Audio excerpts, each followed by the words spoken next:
Olá pessoal, tudo bem? Aqui é Alessandro. Eu sei que o ano de 2017 já começou, mas eu tinha iniciado uma leitura no ano de 2016 e só concluí agora.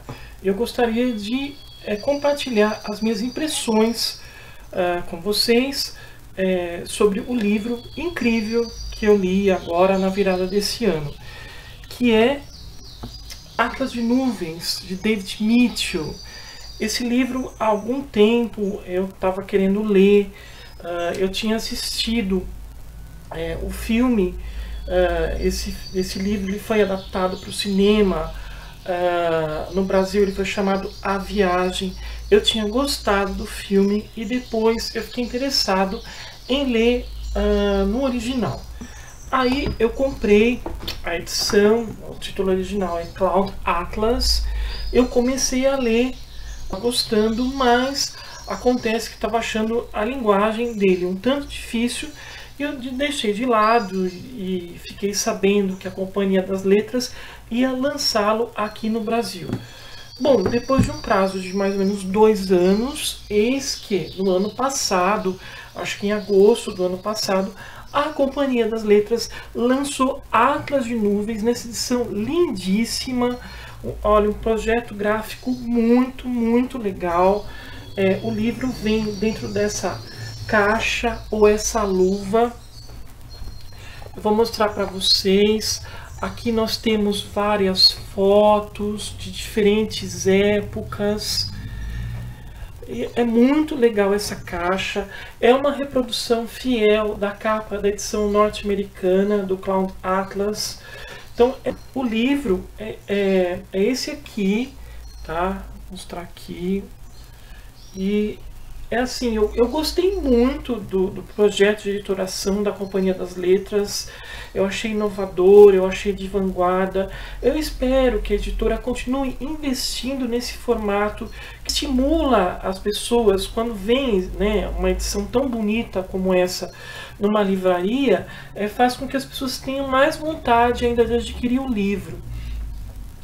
Aqui nós vemos que a capa e a contracapa tem a forma de uma partitura musical.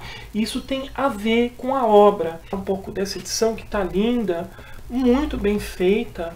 As folhas são amarelas, o que facilita muito a leitura. A diagramação está muito boa, sem dúvida, assim, tá. Parabéns, Companhia das Letras, pelo seu trabalho de editoração. Bom, Atlas de Nuvens ou Cloud Atlas no original. Esse livro foi escrita pelo David Mitchell. Aqui tem uma foto do autor, do Mitchell.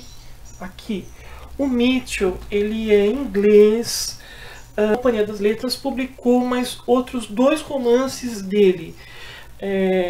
Um deles chamado Os Mil Outonos, de Jacob de Zoet, que está na minha lista de livros de 2017. Bom, o que eu vou dizer de Atlas das Nuvens? Vou tentar assim explicar para vocês basicamente o que é esse livro, que é incrível, ele é sensacional. E recentemente o filme que é adaptado dessa obra é dirigido pelos irmãos Wachowski, agora irmãs Wachowski, que são os criadores do Matrix e do filme. Eu revi agora há pouco e eu acho que é legal. É um filme interessante, principalmente depois que você lê a obra original. Acho que vale a pena vê-lo, apesar de eu achar que houve certos exageros com relação à caracterização de personagens. Alguns segmentos eu acho que não estão muito bem reproduzidos. Enfim, aquela velha história que nós já conhecemos, que o livro é sempre melhor do que o filme. Bom, do que se trata o Atlas de Nuvens? Atlas de Nuvens são 6 narrativas. Aparentemente não há nenhuma ligação entre elas e que se passam em épocas diferentes. Mas isso é aparentemente. O que eu posso dizer sobre Atlas de Nuvens é que o que é uma das coisas mais legais, um dos aspectos mais positivos dessa obra, é justamente a sua estrutura narrativa. Ela tem o formato de uma boneca russa, ou seja, é uma história contém outra história. E aí, o que ocorre? Situações, temas, personagens que aparecem em uma história, eles vão reaparecer em outra história. Vamos falar um pouco sobre quais são as narrativas que formam Atlas de Nuvens. A primeira delas se chama Diário de Viagem ao Pacífico de Adam Iving. É interessante porque cada história ela tem um estilo de narrativo diferente.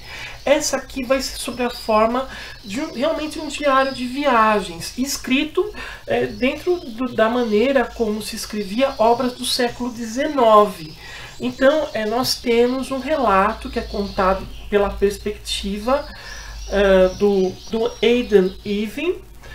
Ele é um advogado e ele está num lugar próximo ali da Austrália, eu acho, numa expedição marítima, e ele acaba entrando em contato com o mundo primitivo, selvagem.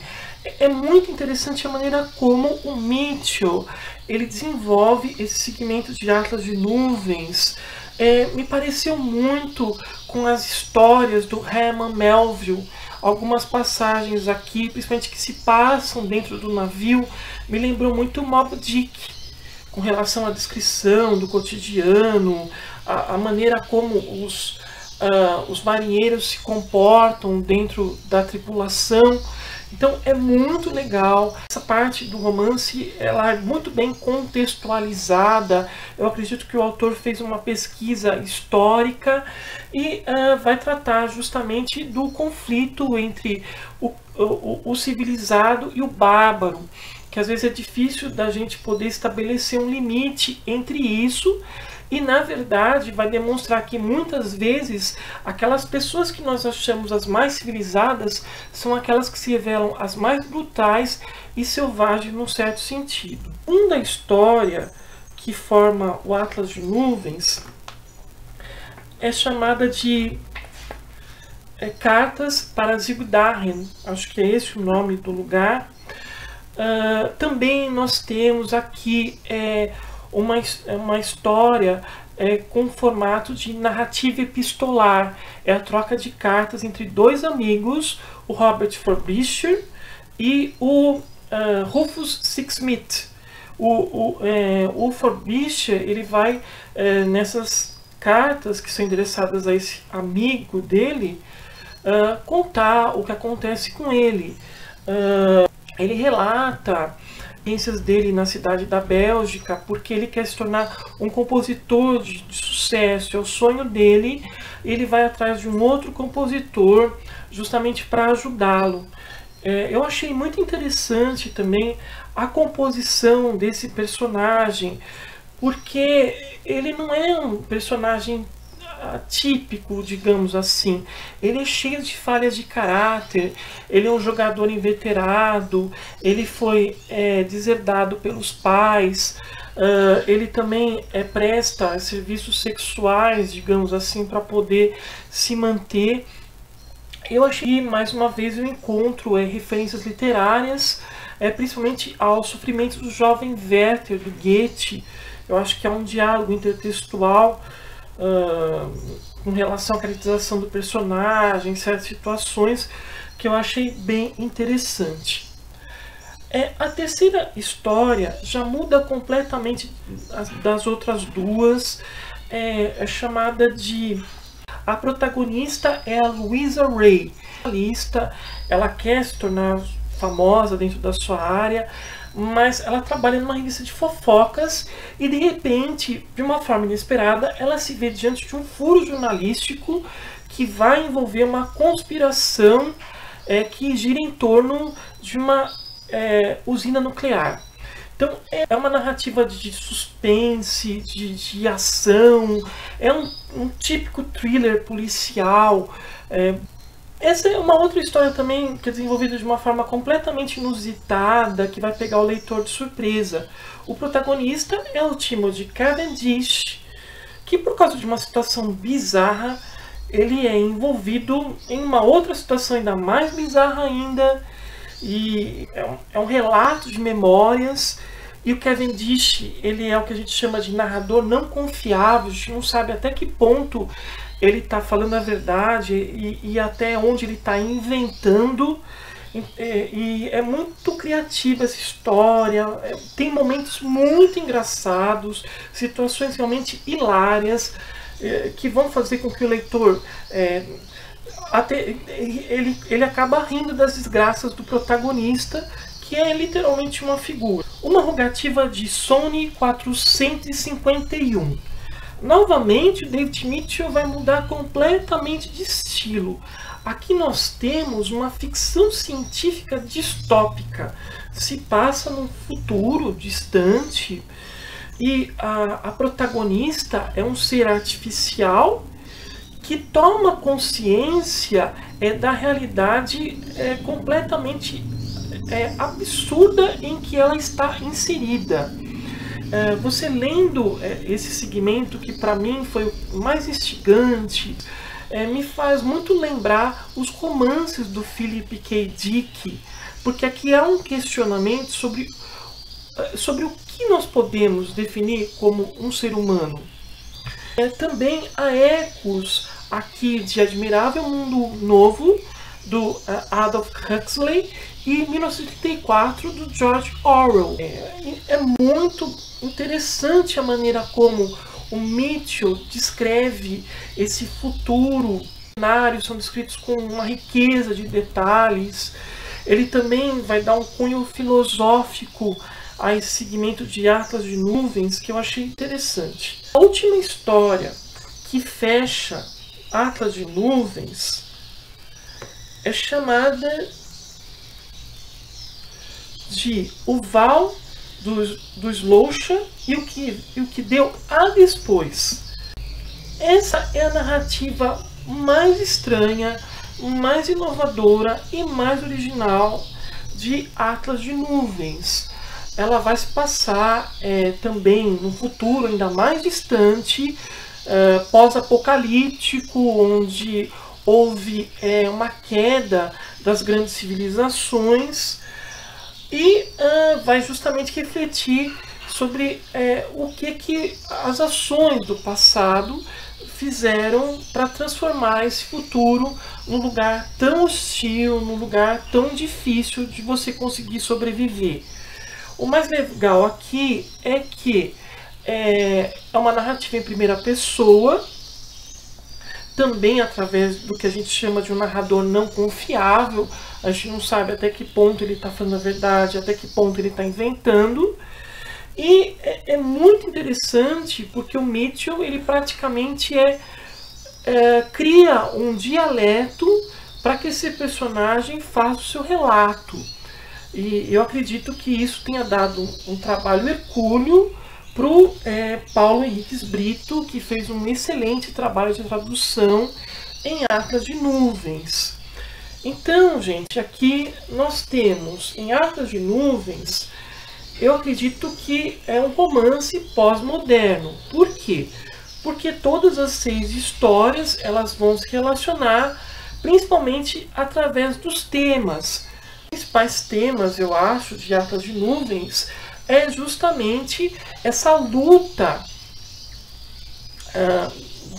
do indivíduo pelo seu lugar na sociedade, que nem sempre é justa, e a defesa dos seus direitos. Que isso começa do século XIX e vai até uma época muito e muito longínqua, um futuro indeterminado e muito assim diferente daquele que a gente imagina que vai trazer melhores condições de vida. Muito pelo contrário. Na verdade, a visão do futuro do Mitchell é bastante pessimista nas duas narrativas. Ou seja, ele faz um livro para a gente questionar o tempo presente, para que certas coisas não aconteçam no nosso futuro. O Mitchell, para mim, ele faz com que nós possamos questionar o que vem a ser o gênero do romance. Muitas pessoas afirmam que não há como explorar o romance de outras maneiras, que o romance é um gênero acabado. Isso eu digo no que se refere à sua criação, e o Mitchell, através de Atlas de Nuvens, vai falar justamente o contrário. O romance é um gênero que possibilita várias formas de exploração, e isso ele faz muito bem aqui em Atlas de Nuvens. Eu acho que é um livro que demonstra que o romance é um gênero que não está totalmente acabado, que existem outras formas de você trabalhar isso dentro da criação literária. E o Mitchell faz isso através da estrutura narrativa, através da criação de uma nova linguagem cheia de neologismos. Enfim, eu achei o livro muito interessante, sem dúvida foi uma das melhores leituras do ano de 2016 e 2017. Eu recomendo que quem se interessar leia o livro com bastante calma, porque é uma obra bastante complexa e a sua leitura ela não se esgota depois que a gente termina de lê-lo. Muito pelo contrário, você vai terminar e vai estar com muitos questionamentos na cabeça, principalmente sobre o poder da fabulação. Eu acho que Cloud Atlas, ou Atlas de Nuvens, o principal tema que o Mitchell ele explora muito bem aqui é justamente essa capacidade que o ser humano tem de fabular, de criar uma outra realidade que se torne mais interessante do que a realidade verdadeira e que possa inspirar outras pessoas a melhorar suas vidas e até mesmo trazer benefícios para tornar a humanidade algo muito melhor. Tá certo, gente? Então, Atlas de Nuvens fica aqui recomendadíssimo. Para fechar o assunto, há uma exploração também do tema da reencarnação. Isso transpassa todas as 6 narrativas, mas isso é tratado de uma forma bem sutil no livro do Mitchell, como se esses personagens, à medida que eles reencarnassem, eles evoluíssem como seres humanos. Eu acho que até um certo exagero da exploração desse tema no filme dos Wachowski, que é chamado aqui de A Viagem, mas tudo bem. Aqui, no caso do romance, o Mitchell trata isso de uma forma mais sutil e até mesmo mais instigante do que no filme dos Wachowski. Tá certo, gente? Então, essa foi a minha sugestão de férias. Atlas de Nuvens, uma leitura super prazerosa, muito interessante. Acho que é uma das obras-primas da literatura moderna. Eu diria até que é um clássico moderno, né? Então, recomendadíssimo Atlas de Nuvens de David Mitchell, que já entrou na minha lista dos autores favoritos, e eu pretendo ler outros livros dele, tá? Então, se você gostou do vídeo, dê o seu joinha, espalhe nas redes sociais. Eu agradeço o pessoal que durante o ano passado mandou suas críticas e sugestões para o meu e-mail. Continue fazendo isso e boas leituras no ano de 2017.